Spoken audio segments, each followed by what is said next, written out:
ہے کہ سفیان بن عیینہ رحمہ اللہ تعالی اس کے بعد 80 سال زندہ رہے، اور حضرت سفیان بن عیینہ 80 سال ہر سال حج کرتے رہے۔ آپ نے اپنی 91 سال کی عمر میں 80 مرتبہ بیت اللہ کا حج کیا۔ حضرات یہ وہ عظیم محدث تھے، اور یقین مانیے حضرت سفیان بن عیینہ کے شاگرد بیان کرتے ہیں کہ جس سال میرے استاذ کا انتقال ہوا تو حضرت سفیان بن عیینہ میرے استاذ کہنے لگے، بیٹا میں ہر دفعہ میدان عرفات میں اپنے رب کو کہا کرتا تھا، اللہم لا تجعلہ آخر عہد کا من کا، یا اللہ یہ میرا آخری چکر نہیں ہونا چاہیے۔ بیٹے اس دفعہ مجھے یہ بات کہتے ہوئے اللہ سے شرم آ گئی۔ میں نے کہا میرا اللہ کہے گا میرے بندے 80 مرتبہ میرے گھر کا طواف کر چکا ہے، 80 مرتبہ بیت اللہ کا حج کر چکا ہے، منار پاک مزدلفہ میں ٹھہر چکا ہے، لیکن ابھی تک تو شراب نہیں ہوا۔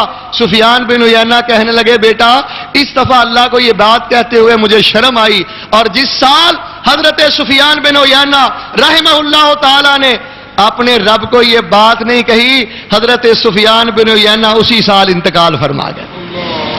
حضرات یہ بیت اللہ کے حج کرنے والے، یہ نمازیں پڑھنے والے، اور یقین مانے ان لوگوں کے اور حج عمرہ کے بارے میں یاد رکھیے، ہم میں سے ہر بندے کی یہ خواہش ہے اللہ میرے گناہوں کو معاف کر دے، اللہ میرے رزق میں برکت کر دے۔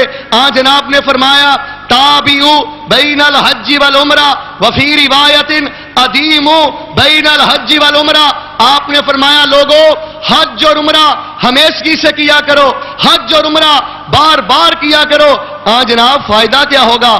فرمایا فإن الحج والعمرۃ ينفیان او تنفیان الفقر والذنوب۔ آپ نے فرمایا جو بندہ بار بار بیت اللہ کا حج کرتا ہے، بار بار عمرہ کرتا ہے، اللہ اس کے نامہ اعمال میں کوئی گناہ نہیں رہنے دیتے، اس کے گھر میں کوئی غربت نہیں رہنے دیتے۔ اللہ گناہ بھی معاف کر دیتے ہیں، غربتیں دور فرما دیتے ہیں۔ آئیے حضرات جو ہمارے اسلاف تھے وہ کیسے نمازی تھے، وہ کیسے حاجی تھے، اور آپ حیران ہوں گے ان لوگوں کے ظرف کیسے تھے۔ اللہ اکبر کبیرہ۔ حضرت امام لیث بن سعد رحمہ اللہ کے بارے میں حضرات مورخین نے نقل فرمایا، ایک دفعہ اپنے ساتھیوں میں تشریف فرما تھے، ایک عورت آپ کی خدمت میں آئی، آ کے کہنے لگی امام صاحب مجھے ایک شہد کی چھوٹی شیشی چاہیے۔ حضرت امام لیث بن سعد المصری رحمت اللہ علیہ اپنے کمرے میں چلے گئے، ایک بہت بڑا مرتبان 6-7 کلو کے قریب اس میں شہد تھا، وہ مرتبان اٹھایا لا کے عورت کو دے دیا۔ جو ان کے یمین و یسار تھے، زملاء و اصدقاء تھے، ان کے جو ساتھی تھے، کہنے لگے حضرت اس عورت نے تو ایک چھوٹی سی شہد کی شیشی آپ سے مانگی، لیکن آپ نے اتنا بڑا مرتبان اسے دے دیا۔ حضرات غور کیجئے، زندگی بدلنے کے لیے، اپنی اصلاح کے لیے، اللہ کی رضا کے لیے آج کے درس کا یہ ایک بول کافی ہے۔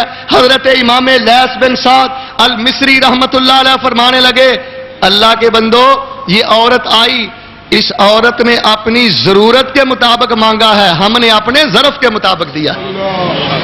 اس نے اپنی ضرورت کے مطابق مانگا، ہم نے اپنے ظرف کے مطابق دیا۔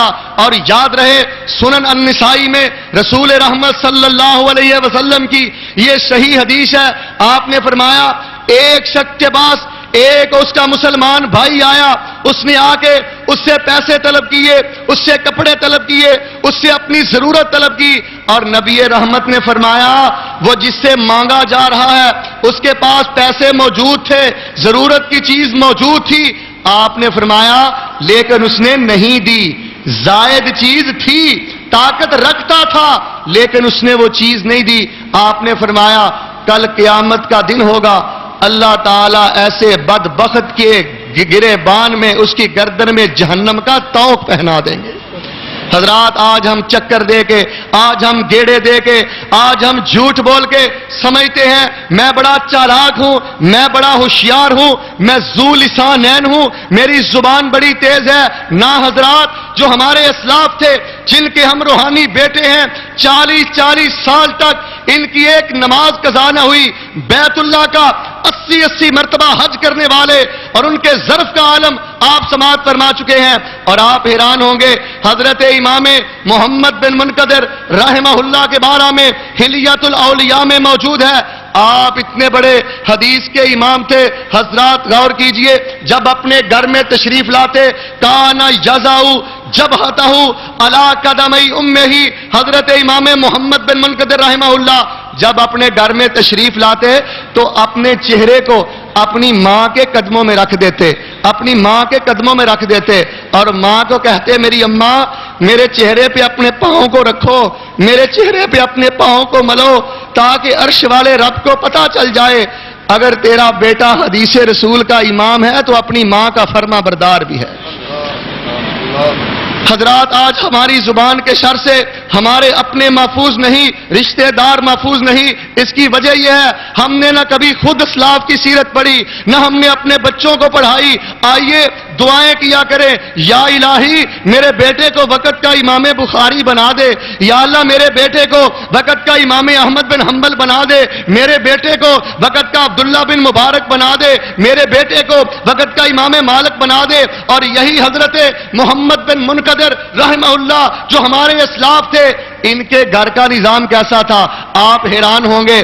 اصحاب السیر نے لکھا ہے حضرت امام محمد بن منکدر رحمت اللہ علیہ گھر میں والدہ ہے، گھر میں ہمشیرہ ہے، اور تیسرے فرد آپ ہیں۔ ایسے اللہ کے نیک ولی گھر کا نظام، رات کا نظام کیسے مرتب کیا؟ جب رات آتی تو حضرت محمد بن منکدر رحمہ اللہ اپنی والدہ اور اپنی ہمشیرہ کے ساتھ مل کر رات کو 3 حصوں میں تقسیم کر لیتے۔ رات کے پہلے حصہ میں والدہ بیدار ہوتی، قرآن پڑھتی، اللہ کا ذکر کرتی، رب سے دعائیں کرتی۔ جب رات کا پہلا پہر ختم ہو جاتا، والدہ اپنی بیٹی کو بیدار کر دیتی، خود سو جاتی۔ دوسرے پہر میں بیٹی بیدار ہوتی، ذکر کرتی، نوافل پڑھتی، قرآن پڑھتی، اور جب رات کا تیسرا پہر شروع ہوتا، یہ ہمشیرہ اپنے بھائی محمد بن منکدر رحمہ اللہ کو بیدار کرتی، اور فجر کی اذانوں تک حضرت امام محمد بن منکدر رحمہ اللہ اللہ کا قرآن پڑھتے، نفل و نوافل پڑھتے۔ حضرات، ہمارے اسلاف کے گھرانے کیسے تھے، ہمارے اسلاف کے راتیں کیسی تھی؟ غور کیجئے، رات کو 3 حصوں میں تقسیم کرتے، ایک حصے میں والدہ ذکر کرتی، دوسرے میں ہمشیرہ ذکر کرتی، تیسرے میں خود قرآن پڑھتے۔ نماز عشاء سے لے کر نماز فجر تک ایک لمحہ بھی گھر میں ایسا نہ گزرتا جس لمحے گھر میں اللہ کا ذکر بلند نہ ہوتا۔ آج کیبل بھی چلے گی، آج VCR بھی چلے گا، آج موبائل کا غلط استعمال بھی چلے گا، آج ہمارے گھروں میں اللہ معاف فرمائے یہ بری خواہشات، جذبات، پروگرام، یہ سارے معاملے چلیں گے۔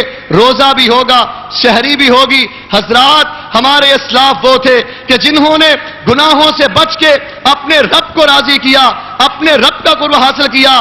اور آپ حیران ہوں گے، حضرت سفیان ثوری رحمہ اللہ کے بارے میں حضرات مورخین نے لکھا ہے، آپ سے کسی نے پوچھا اذا کنت فی الحدیث نشطت و اذا کنت غیر الحدیث کانک میت، آپ کو لوگوں نے کہا حضرت جب آپ درس حدیث دیتے ہیں چہرے پہ بڑی تازگی ہوتی ہے، آپ کے چہرے پہ بڑی رونق ہوتی ہے، آپ بڑے حشاش بشاش ہوتے ہیں، اور جب آپ حدیث رسول پڑھا کے فارغ ہوتے ہیں کأنک میت، آپ ایسے خاموش ہو جاتے ہیں گویا کہ آپ کے جسم میں روح اٹھ گئی ہے، گویا کہ آپ کے جسم میں روح نہیں، گویا کہ آپ کا وجود ایک میت ہے۔ حضرت سفیان ثوری رحمہ اللہ فرمانے لگے اللہ کے بندو اما تعلمون ان الکلام فتنہ، اللہ کے بندو جانتے نہیں کہ کل قیامت کے روز بڑے بڑے لوگ، بڑے بڑے نیکوکار قیامت کے روز اگر جہنم رسید کیے جائیں گے تو صرف اس زبان کی وجہ سے جہنم رسید کیے جائیں گے۔ حضرات غور کیجئے، آج ہم کہتے ہیں ہمارے حکمران ٹھیک نہیں، ہمارے حکمران جرائم پیشہ ہیں، سود خور ہیں، حرام خور ہیں، اور جرائم کا ارتکاب کرنے والے ہیں، کبائر کا ارتکاب کرنے والے ہیں۔ نماز پڑھنے والوں، روزہ رکھنے والوں، اور آج کی مجلس میں آنے والوں، میں آپ سے یہ بات پوچھنا چاہتا ہوں، اگر آج ہمارے حکمران کبائر کا ارتکاب کرتے ہیں، آپ مجھے بتائیے ہماری زبان وہ کون سا کبیرہ جرم ہے جو ہماری زبان نہیں کرتی؟ کیا جھوٹ نہیں؟ کیا غیبت نہیں؟ کیا تہمت نہیں؟ کیا اللہ کے نیک بندوں کی عزتوں پہ حملے نہیں؟ آپ مجھے بتائیے کیا یہ فضول گفتگو نہیں؟ آپ تو حیران ہوں گے، نبی رحمت علیہ الصلوۃ والسلام نے فرمایا ہم کہتے ہیں ہمارے حکمران سود ہیں، یقین مانیے جس طرح آج کے ہمارے حکمران یہ